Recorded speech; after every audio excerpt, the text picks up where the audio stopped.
The massive doors of the Galactic Defense Council chamber slid open with a deep rumble that echoed through the vast hall. Captain Lee Mina stepped inside, her boots clicking against the polished stone floor. The sound seemed too loud in the silence that followed her entrance. Every eye in the chamber turned to look at her. Mina felt their stares like physical weight pressing down on her shoulders. Her uniform was torn in several places, dark stains marking where she had crawled through debris. And smoke. Her left sleeve hung loose where something had ripped it clean off. Dried blood covered her hands and face. The council members sat in their high chairs, arranged in a perfect circle around the center of the room. 12 different alien species, each representing billions of citizens across the galaxy. At the head of the circle sat General Kang Do-yan, commander of the 3rd Galactic Fleet. His cold eyes studied Mina with the look of someone examining a broken piece of equipment. Captain Lee Mina, of the scout ship Evening Star, announced the protocol, droid in its mechanical voice, reporting from the human colony world designated Talos Prime. General Kung leaned forward in his chair. "Captain, your ship was supposed to return with a full reconnaissance report 3 weeks ago. Instead, you arrive alone in an escape pod with wild stories about some kind of disaster. Explain yourself." Mina took a deep breath. She had practiced. This moment, during the long journey back to the Council homeworld, she knew how it would sound. She knew they would not believe her, but she had to try. "General, honored Council members," she began, her voice steady, despite the tremor in her hands, "what I witnessed on Talos Prime was unlike anything in our military databases. The human colony there has access to technology that should not exist." Counselor Vex, a tall being with gray skin and 4 arms, made a dismissive gesture. "The humans are primitives, Captain. They barely achieved faster-than-light travel 50 years ago. What could they possibly have that would concern the Galactic Defense Council?" "They have awakened something," Mina said. The words came out sharper than she intended. Something ancient. Something that was sleeping beneath their world until they disturbed it. General Kong's expression did not change. "Continue." Mina closed her eyes for a moment, remembering. The images came flooding back, whether she wanted them or not. The screaming, the impossible lights, the way reality itself seemed to bend and twist like heated metal. "My ship approached Talos Prime for a standard survey mission," she said. Long-range scans showed normal human settlements. About 2 million colonists spread across 3 continents. Nothing unusual in their technology signatures, standard defense grids. Typical human stubbornness about joining the Galactic Defense. Several council members nodded. Human independence was a known problem. Most species eventually saw the wisdom of joining the galactic government. Humans seemed determined to go their own way.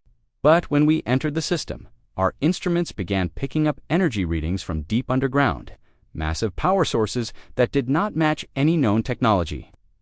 My science officer, Lieutenant Eon Taiho, ran the signatures through the database we had. No matches. Underground power sources could be geothermal plants, suggested Counselor Vex, whose species was known for their engineering skills, or deep mining operations. Humans are known for their aggressive resource extraction.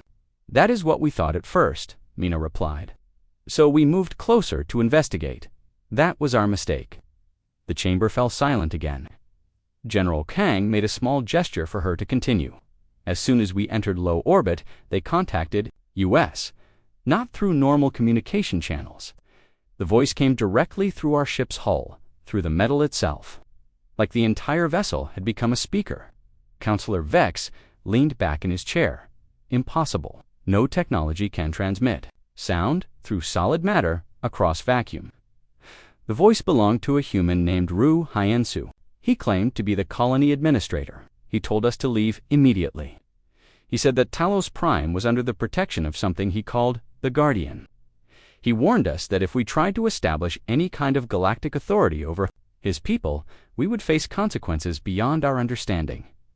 General Kong snorted. "Human arrogance. Did you follow standard first contact protocols?" "Yes, sir. I transmitted the standard message about galactic law and the requirement for all human colonies to register with the Defense Council. I explained the benefits of joining galactic civilization. I offered trade agreements and cultural exchange programs. And their response," Mina's hands began to shake again. She clasped them behind her back to hide the tremor. They laughed, General. But it was not just Ruhai and Su laughing. It was thousands of voices, maybe tens of thousands, all laughing at the same time. The sound came from everywhere at once, from space itself. The council members began to murmur among themselves. General Kang held up one hand for silence.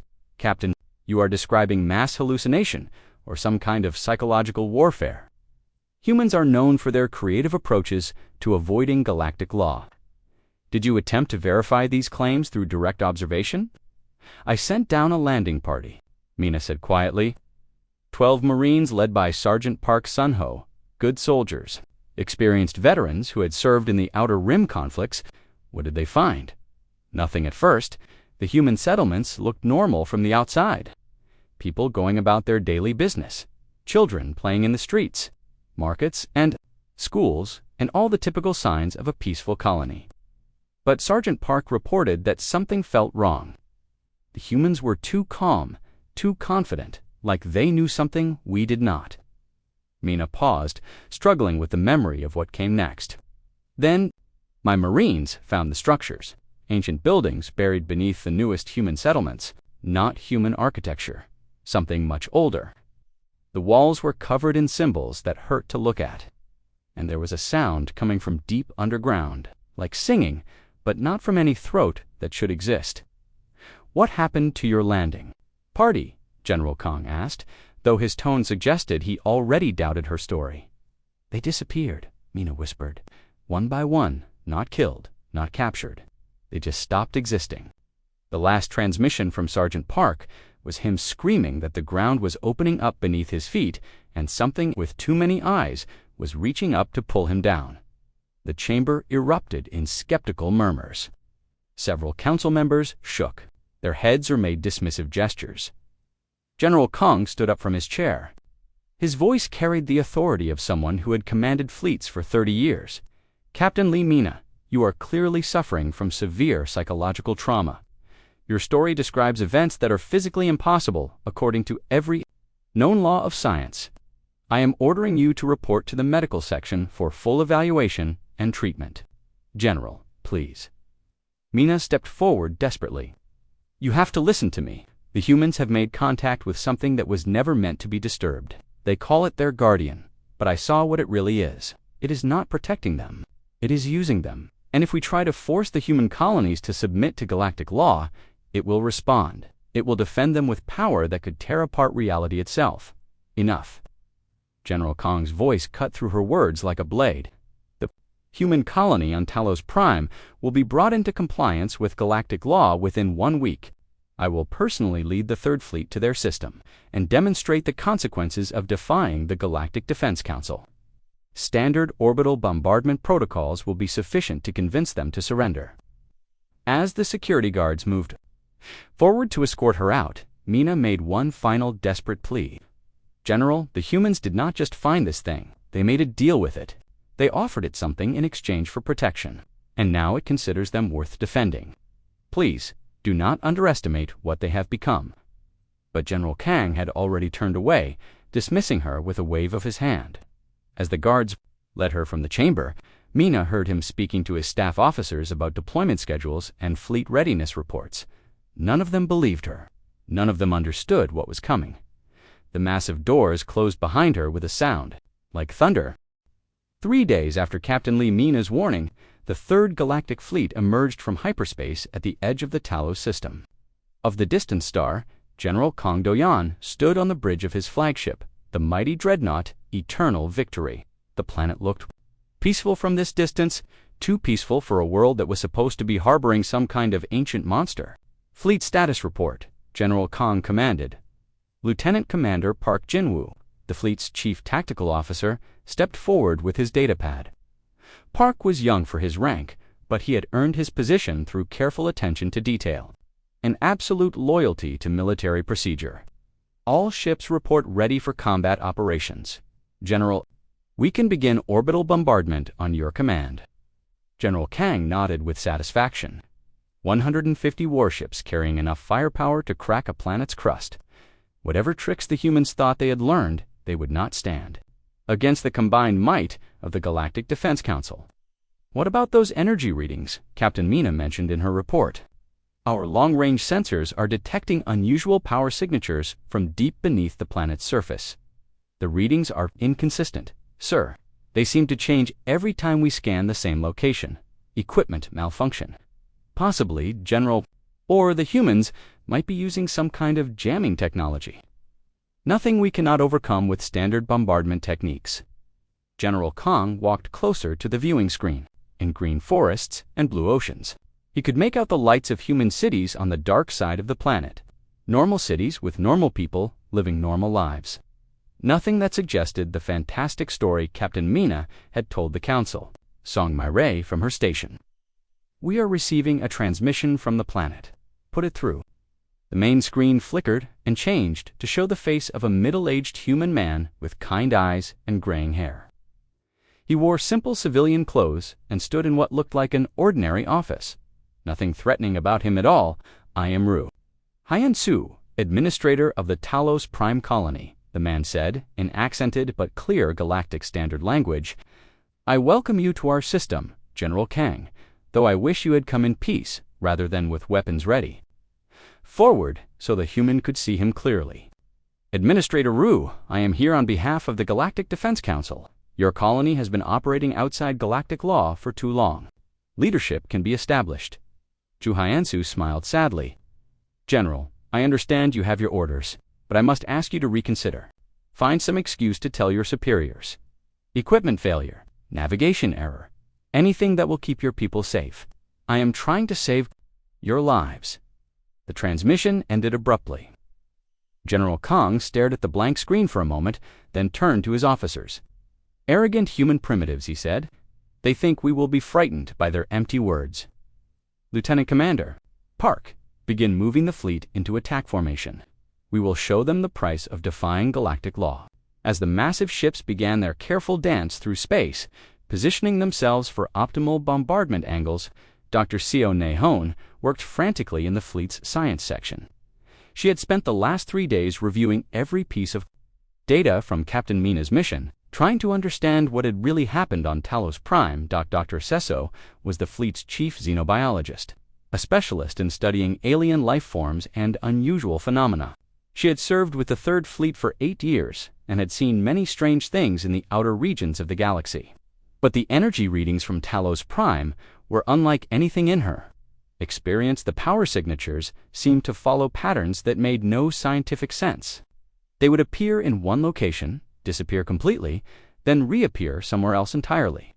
Sometimes the readings suggested technology more advanced than anything the Galactic Defense Council possessed. Other times they looked like natural, faint energy signatures that seemed to echo the ones from the planet below. When she traced these echoes back to their sources, she made a discovery that chilled her to the bone. Similar energy patterns were appearing around other human colony worlds throughout the galaxy. Dozens of them. Readings at exactly the same time. Dr. Seo tried to contact General Kong through proper channels, but he was busy with fleet operations and refused to see her. She sent written reports that were filed away without being read. The military commanders were focused on their bombardment plans and had no time for scientific speculation. Down on Talos Prime, of New Seoul, the colony's capital city. Around him, other humans had gathered in similar positions throughout the city. They stood with their hands pressed against strange crystalline structures that had not been there a week ago. The crystals pulsed with soft blue light that seemed to come from somewhere deeper than their physical substance. Crystal, he could feel something vast and ancient stirring far beneath the planet's surface. Something that had been sleeping for millions of years until the humans had finally learned how to speak its language. The other colonists were not afraid. They had been preparing for this moment for months. Ever since the first archaeological teams had discovered the ruins buried beneath their settlements, ever since they had realized that Talos Prime had been chosen by something far older and more powerful than human civilization, Kim could sense the approaching fleet through his connection to the crystal. 150 warships filled with beings who thought they understood how the universe worked. They were about to learn otherwise. In orbit above, General Kong's fleet completed its battle formation. The massive ships hung in space like predators surrounding their prey. Their weapon systems hummed with deadly energy, ready to rain destruction down upon the planet below. Planet one more time.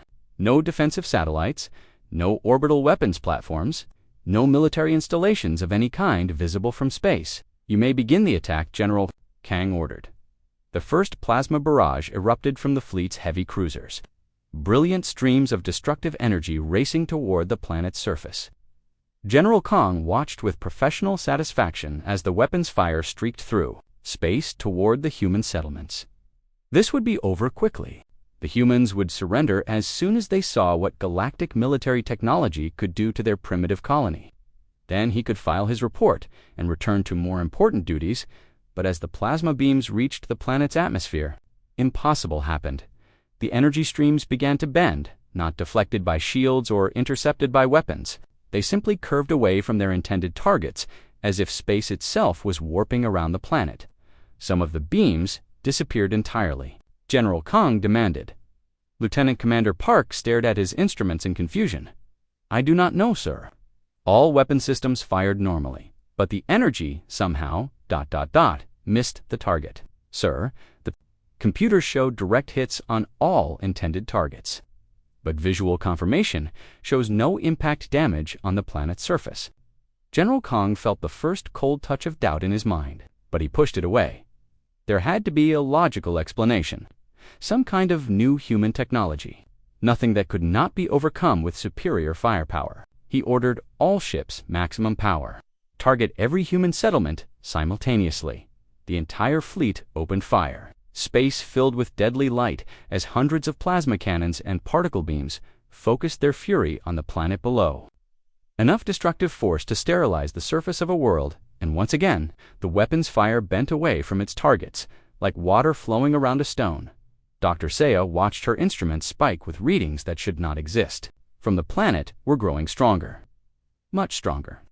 And now her sensors were detecting similar surges from human colonies across the galaxy. Whatever the humans had awakened, it was responding to the attack. The first time in his military career, he began to wonder if he had made a terrible mistake. General Kang Do-yeon stared at the tactical display showing his fleet's weapons fire bending impossibly around Talos Prime. The readings made no sense. Energy beams did not simply curve away from their targets. Physics did not work that way, sir. Lieutenant Commander Park Jin-woo called out, his voice tight with confusion. "We are getting reports from across the fleet. Navigation systems are showing impossible readings. Some ships report their computers think we are in multiple locations. At the same time," explained General Kang snapped.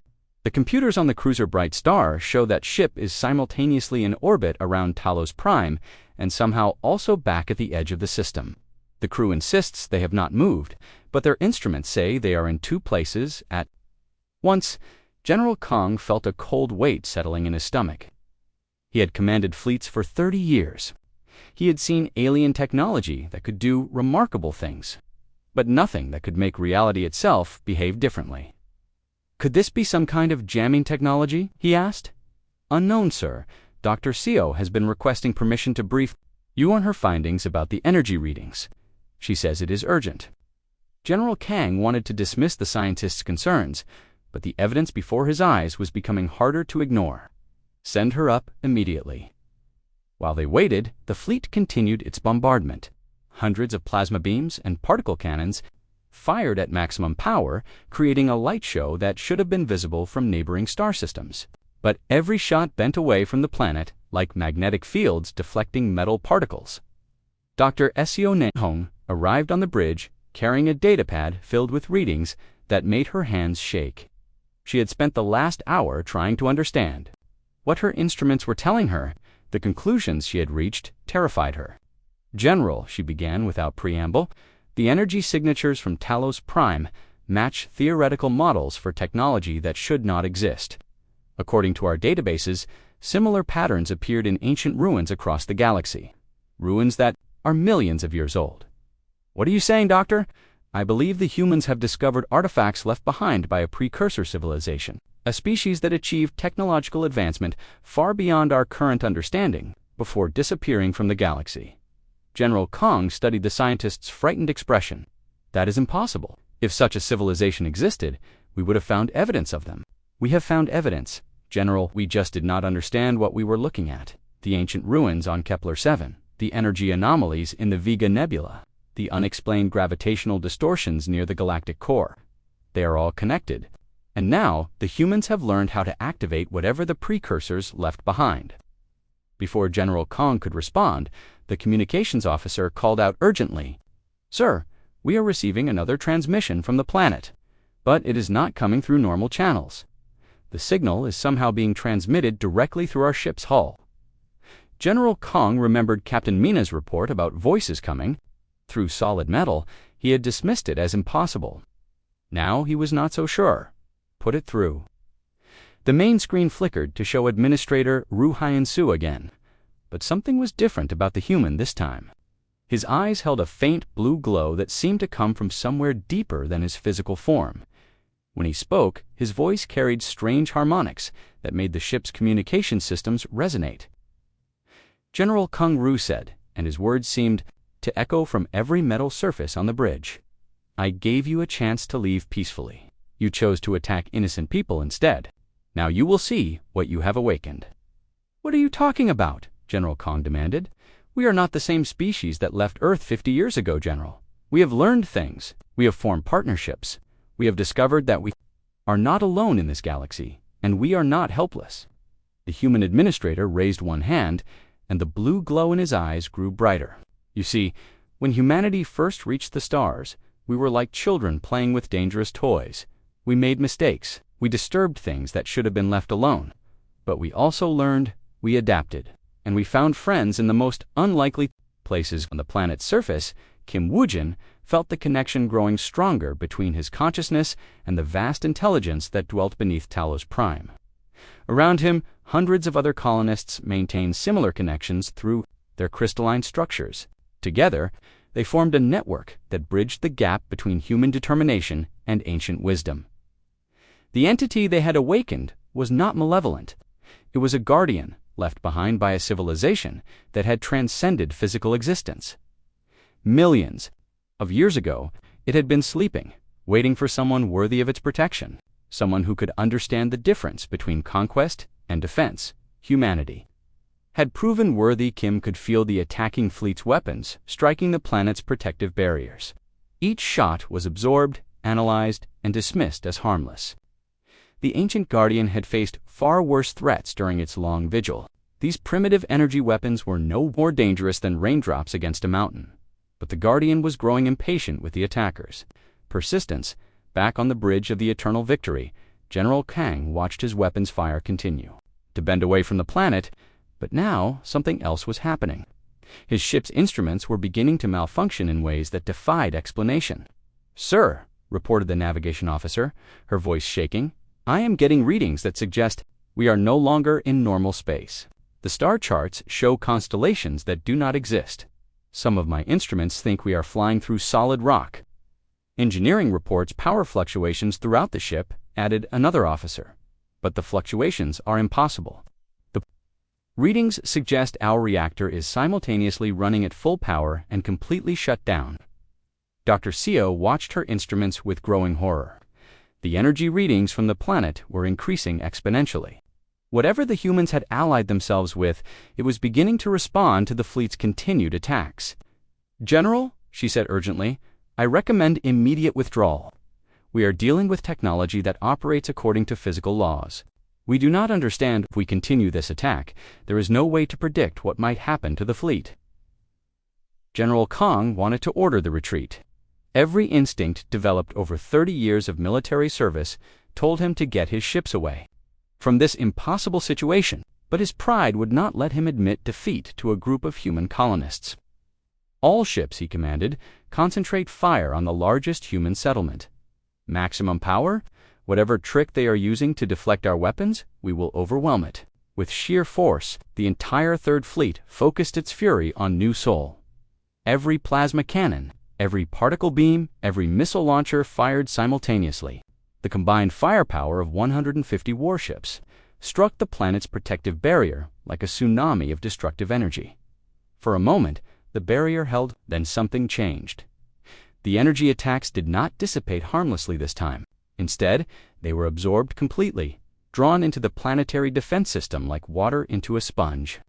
And somewhere deep beneath the planet's surface, something ancient and powerful began to stir with growing anger. Kim Woojin felt the Guardian's mood shift from patient tolerance to active annoyance. The attacking fleet had been given multiple chances to withdraw peacefully. They had chosen to escalate their assault instead. The Guardian was beginning to consider more direct methods of defense. Through his connection to the vast intelligence, Kim could sense similar Guardians awakening. On other human colony worlds throughout the galaxy, the network that humanity had spent decades carefully constructing was coming online. Each colony had found its own ancient protector. Each protector was connected to the others through bonds that transcended space and time. Was ending.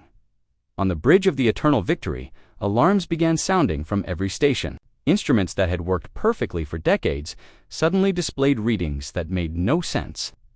Some screens showed the ship flying backward through time. Others suggested they were somehow inside a star while simultaneously floating in empty space. Sir, Lieutenant Commander Park reported with barely controlled panic. Multiple ships are reporting crew members seeing things that should not exist. Corridors that lead to places not on the ship's blueprints. Rooms that are bigger on the inside than the outside. Some personnel report meeting themselves walking in opposite directions. General Kong felt reality slipping away from his understanding. This was not warfare as he knew it. This was something else entirely, something that operated by rules he had never learned.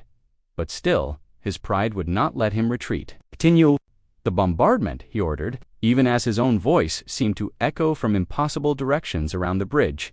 Deep beneath Talos Prime, the Guardian decided that patience was no longer appropriate. These attackers clearly would not learn from gentle demonstrations. Perhaps they needed a more direct lesson about the consequences of threatening the innocent. The Guardian began to reach upward through layers of rock and soil, extending its consciousness toward the attacking fleet. It was time to show these primitive beings what real power looked like. The planet, Talos Prime, began to crack open like an egg. General Kang Doyan watched in horror as massive fissures spread across the world's surface, glowing with an inner fire that burned without heat. The cracks followed patterns that hurt too. Look at directly, geometric shapes that seemed to exist in more dimensions than the human eye could process. Sir, Lieutenant Commander Park Jinwoo reported, his voice barely steady. Seismic sensors are detecting movement beneath the planet's crust. Something enormous is rising from the core. Through the viewing screen, they could see ancient structures emerging from the growing cracks. Not human buildings, but architecture that belonged to no known species. Towers that twisted through impossible angles. Bridges that connected to nothing but somehow supported massive weight. Walls covered in symbols that seemed to move when nobody was looking directly at them. Dr. Seo Neong stared at her instruments as they registered energy levels that should not be possible. General, whatever's down there has been dormant for millions of years. The humans didn't build this. They found it, and somehow they learned how to wake it up. On the planet's surface, Kim Woojin felt the ancient Guardian stirring beneath his feet. Through his connection to the crystalline structure, he could sense the vast intelligence fully awakening for the first time. Since the precursor civilization had vanished from the galaxy, the Guardian was not angry. Anger was too simple an emotion for something that had existed for so long. Instead, it felt a deep sadness at the necessity of what it was about to do. The attacking fleet had been given every chance to withdraw peacefully. They had chosen violence instead around Kim. The other human colonists maintained their positions at the crystal structures throughout New Sol. Their eyes glowed with the same blue light that now emanated from the ancient buildings rising from the Earth. They were no longer just human colonists. They had become something new, a bridge between two civilizations separated by millions of years. Administrator Ru Hyansu's voice echoed through the fleet's communication systems one final time. But now his words carried the weight of ages, the authority of beings who had mastered the fundamental forces of the universe. General Kang, he said, and his voice seemed to come from the stars themselves. You have refused every offer of peace. You have attacked innocent people who wished only to be left alone. Now you will face the consequences of your choices. General Kong wanted to order his fleet to retreat. Every rational part of his mind screamed that they were facing something beyond their ability to fight. But his pride had trapped him in a course of action he no longer controlled. All ships, he commanded, concentrate all firepower on those emerging structures. Whatever the humans think they have found, we will destroy it before it can threaten galactic security. The Third Fleet unleashed everything it had: plasma cannons that could melt asteroids, particle beams that could cut through battleship armor, fusion missiles carrying enough destructive power to level mountains. All of it focused on the ancient buildings rising from Talos Prime's fractured surface. The weapon's fire struck the structures and simply disappeared, not deflected or absorbed, but erased from existence as if it had never been fired at all. And then the Guardian decided it had been patient. Long enough, something vast and incomprehensible reached up from the planet's core. Not a physical form, because the Guardian had transcended such limitations eons ago. Instead, it was pure consciousness given shape by will alone, a being of living thought that could reshape reality according to its desires. The space around Talos Prime began to change. Stars that had been millions of light years away suddenly appeared close enough to touch. The vacuum of space filled with colors that had no names. Gravity flowed in directions that did not exist. On the bridge of the Eternal Victory, the crew watched their instruments go completely insane. Navigation computers showed they were simultaneously traveling faster than light and sitting perfectly still. The ship's chronometer displayed 17 different times, all of them apparently correct. "Sir," reported the communications officer, her voice cracking with strain, "I am receiving transmissions from our own ship, sent from times that have not happened yet. The messages are warnings about attacks that already occurred in the past." Dr. Sia watched reality breaking down around them and finally understood what they were facing. The precursor civilization had not disappeared from the galaxy. They had evolved beyond physical existence, becoming beings of pure energy and thought. They had left guardians behind to protect the galaxy from those who would abuse power, and humanity had proven themselves worthy of that protection. "General," she said urgently, "this is not a weapon. It is a test. The Guardians are evaluating whether civilizations deserve to exist. They judge based on how species treat those weaker than themselves." General Kong stared at the impossible sights surrounding his fleet. Ships that were inside out, but somehow still functional. Crew members who existed in multiple places at once. Weapons that fired themselves at targets that had never been designated. "What are you saying?" he demanded. "The Galactic Defense Council rules through fear and force. We conquer weaker species and enslave them. We take what we want and destroy anything that resists. The Guardians have been watching us, and they have decided we are not worthy of continued existence." The truth hit General Kong like a physical blow. All of galactic civilization, all the species united under the Defense Council's rule, all of it had been judged and found wanting. Only humanity had passed the test. Only they had been granted the Guardians' protection. Through the chaos around them, Administrator Rue's voice reached the fleet one final time. "You could have joined us," he said sadly. "When humanity first reached the stars, we invited every species we met to share in peace and cooperation. You responded with conquest and oppression. You forced us to seek protection from powers you could not imagine. Now the Guardians are awake, not just here, but on every human world throughout the galaxy. And they remember what the galaxy was like before civilizations learned to wage war on the innocent." General Kang watched his mighty fleet becoming something impossible. Ships that existed in multiple dimensions, weapons that fired backward through time, crew members who aged decades in seconds or found themselves becoming younger with each breath. The Guardian was not destroying them. It was showing them what reality looked like to beings who had transcended the physical universe. It was a lesson in humility that the general's pride had made necessary, and somewhere in the growing chaos, Kong finally understood that this had never been about military conquest. It had been about whether galactic civilization deserved to continue existing. The humans had found their answer, and they had chosen to protect the innocent rather than rule through fear. Now the galaxy would learn what that choice meant for everyone else. The sky above Talos Prime tore open like burning fabric. Through the rift came something that could not be properly described in any language spoken by physical beings. It was part energy, part matter, part pure consciousness. It existed in dimensions. that had no names and followed laws of physics that had been written by minds far beyond mortal understanding. The Guardian had finally revealed itself. General Kung Do-yeon stared at the impossible sight and felt his sanity strain under the weight of what he was witnessing.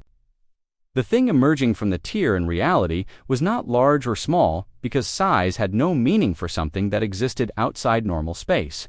It was not bright or dark because light behaved differently in its presence. It simply was, and its existence rewrote the rules of everything around it. "Sir," Lieutenant Commander Park Jinwoo whispered, his voice filled with awe and terror. "Our instruments cannot measure what we are seeing. Every sensor shows different readings.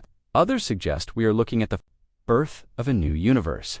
The Guardian did not attack the fleet directly. Such crude methods were unnecessary for a being that could reshape reality with a thought. Instead, it began to show the assembled warships what true power looked like. Time became fluid around the Third Fleet. Some ships found themselves fighting battles that had ended hours ago. Others received distress calls from their own crews, sent from futures that might never happen. The flagship Eternal Victory existed simultaneously in the present moment and scattered across 7 different time periods, space-folded in ways that made navigation impossible. The cruiser Bright Star reported that they were somehow flying through the interior of their own engines, while simultaneously orbiting a star that did not exist. The destroyer Swift Justice found itself inside a nebula that their sensors insisted was actually the ship's own cargo hold. Dr. Seo Naeong watched her instruments. Her scanners showed crew members aging backward, weapons firing themselves at targets in parallel dimensions. "General Shi," said her voice barely audible over the chaos surrounding them, "I do not think we are being attacked. I think we are being taught." "Taught what?" General Kong demanded, though his words seemed to echo from directions that should not exist. "What the universe looks like to beings who have transcended physical limitations. The Guardians are showing us reality from their perspective. This is how they see existence when they are not limiting themselves to our primitive understanding of space and time."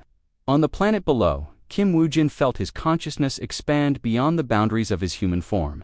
Through his connection to the Guardian, he could perceive the attacking fleet from angles that human minds were not designed to process. History, and as it might exist in all possible futures. The crews were terrified, but they were not being harmed. It was simply showing these aggressive beings what they were truly. Challenging when they chose to attack the innocent dot around Kim, the other human colonists served as anchors for the Guardian's vast consciousness. They provided it with human perspective, human values, human understanding of right and wrong, considering whether such action was justified. But humanity had taught it something important. Sometimes the greatest victory was not destroying your enemies. Voice reached across the impossible distances separating the fleet from the planet, but now his words carried harmonics that made the metal hulls of the warships resonate like musical instruments. Not even advanced alien technology. You have been trying to conquer beings who exist beyond your ability to comprehend. General Kong tried to respond, but found that his voice was coming from 3 different time periods simultaneously. In the third, he was somehow having this conversation with a version of himself from 30 years in the past. The Guardian's attention focused on him with the weight of eons. It did not speak in words because language was too limited for the concepts it needed to convey. Instead, it communicated directly with his mind, flooding his consciousness with understanding that no mortal being was equipped to process. Tong saw the galaxy as the Guardian saw it, of perception. He witnessed the rise and fall of countless civilizations. He watched species learn to transcend their physical limitations and evolve into beings of pure consciousness. He saw the pattern that repeated endlessly across the cosmos. Civilizations that learned to cooperate and protect the weak were allowed to continue existing. Those that chose conquest and oppression were gently guided toward extinction. The Galactic Defense Council had been judged, and it had been found wanting. But humanity was different. When they had discovered the Guardian sites throughout their colonial territories, they had not tried to weaponize the ancient technology. Instead, they had learned to communicate with the sleeping consciousnesses. They had offered partnership rather than demanding submission, and the Guardians had accepted. Through the chaos surrounding his ship, the humans had not allied themselves with monsters. They had proven themselves worthy of protection by being so advanced that they might as well be gods. "Sir," Dr. Seo called out desperately, "I am detecting similar rifts opening above every human colony world in the galaxy. Whatever is happening here, it is happening everywhere at once." The truth hit General Kang like a physical blow. Millions of years were coming online simultaneously. The age of conquest was ending. The age of cooperation was about to begin, and any civilization that refused to adapt. General Kang could see other human colonies. In the distance, each one protected by its own guardian, each one connected to the others through bonds that transcended space and time. Humanity had not just found powerful allies, they were now the voice of the ancient civilization that had once ruled the galaxy. The defenders of all who could not defend themselves, Kim Woojin felt have a choice to make. They could accept the new reality and learn to exist peacefully alongside those they had once oppressed, or they could continue their attempts at conquest and face the consequences of defying powers that had shaped the fundamental structure of the universe itself. The Guardian was patient. It had waited millions of years for the right species to serve as its voice in the physical realm. It could wait a little longer to see what choice the Galactic Defense Council would make, but its patience was not infinite, and the galaxy was watching. General Kong Do-yan's flagship was breaking apart around him, but not from any weapon he could understand. The Eternal Victory was simply becoming too small to contain the reality that now existed within its hull. Corridors stretched into infinite distances. The bridge existed in 17 different time periods simultaneously. The general finally understood what he was truly facing. This was not a battle. This was judgment. "Sir," Lieutenant Commander Park Jin-woo called out from a tactical station that somehow existed both on the bridge and floating in open space. "I am receiving reports from across the galaxy. Similar phenomena are occurring at every human colony world. The Defense Council is losing contact with entire sectors. General Kong tried to access the fleet's long-range communications, but the instruments showed him messages from the past, present, and several possible futures, all arriving at the same time. Through the chaos, he could make out fragments of desperate transmissions from other Defense Council fleets encountering the same. At once, Dr. Seo Nehong worked frantically at her science station, trying to understand what her instruments were telling her. The readings suggested that every human colony world in the galaxy was now connected through some kind of network that operated outside normal space and time.